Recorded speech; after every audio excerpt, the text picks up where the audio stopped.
Selamat pagi, rekan-rekan Pusat Edukasi Saham Indonesia. Market Insight pagi ini Kamis 25 Februari 2021. Diawali dengan berita yang dikutip dari CNBC Indonesia, harga obligasi pemerintah atau surat berharga negara SBN pada perdagangan Rabu 23 Februari 2021 kembali ditutup beragam. Di tengah respon investor yang beragam terkait pernyataan Bank Sentral Amerika Serikat AS tentang kebijakan suku bunga acuan dan inflasi. Sikap investor masih cenderung beragam, di mana SBN dengan tenor 1 tahun, 15 tahun, dan 30 tahun mengalami pelemahan harga dan cenderung dilepas oleh investor. Sisanya, yang berjatuh tempo 3 tahun, 5 tahun, 10 tahun, dan 20 tahun mengalami kenaikan harga dan ramai dikoleksi oleh investor.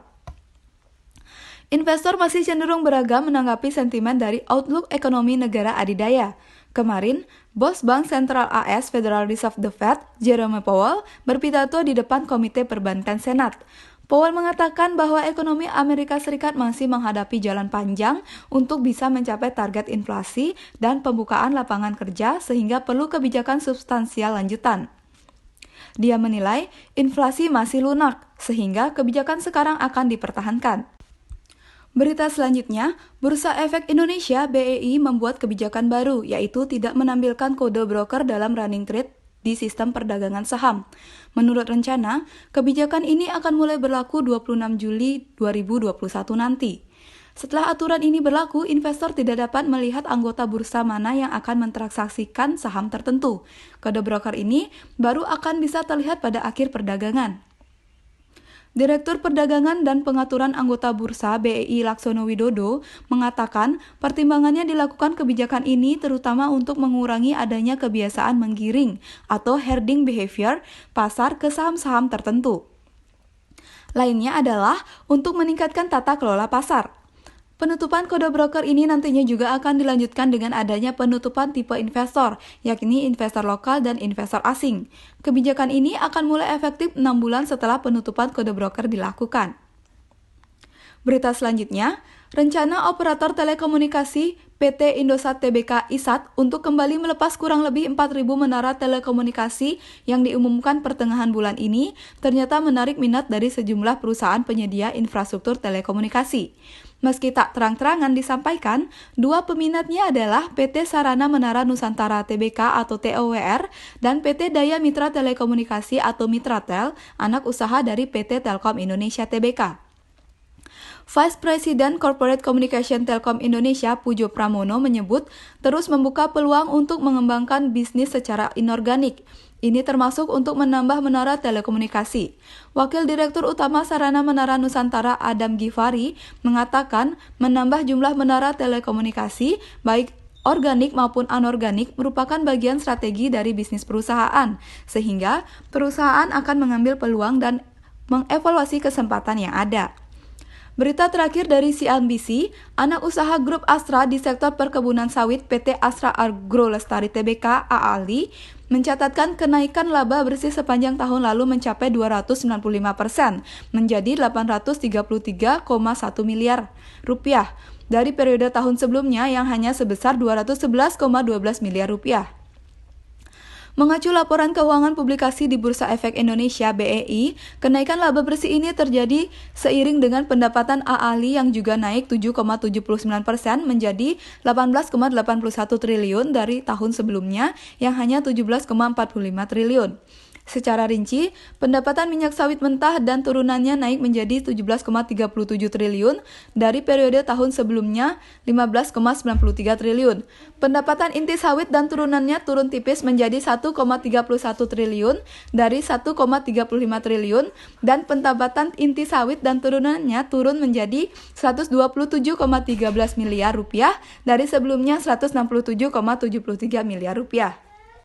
Beralih ke berita selanjutnya yang dikutip dari bisnis.com, PT Garuda Indonesia Tbk (GIAA) menyampaikan sepanjang 2 bulan pertama tahun ini maskapai dihadapkan pada situasi yang menyulitkan, lantaran memasuki periode low season dan dampak kecelakaan pesawat Sriwijaya Air SJ182 yang mempengaruhi psikologis penumpang pesawat untuk melakukan perjalanan dengan menggunakan transportasi udara.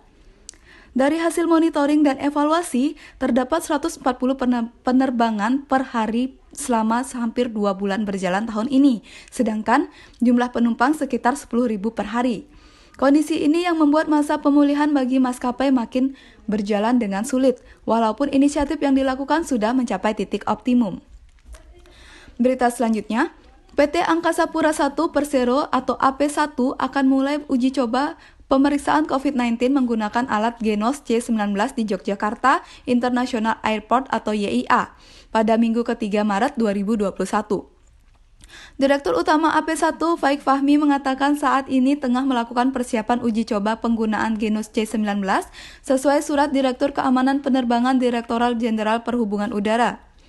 Pada tahap uji coba ini, YIA di Kulon Progo akan dijadikan bandara percobaan pelaksanaan uji coba penggunaan Genos C19. Dia menjelaskan, pada fase persiapan ini Perseroan akan menyediakan 40 unit alat Genos C19, menyiapkan area lokasi layanan, menyusun prosedur alur pemeriksaan COVID-19, dan melakukan simulasi pemeriksaan pada Minggu ketiga Maret 2021. Berita selanjutnya, tingkat imbal hasil untuk surat berharga negara SBN Retail seri SR14 sebesar 5,47% menjadi yang terendah sepanjang masa.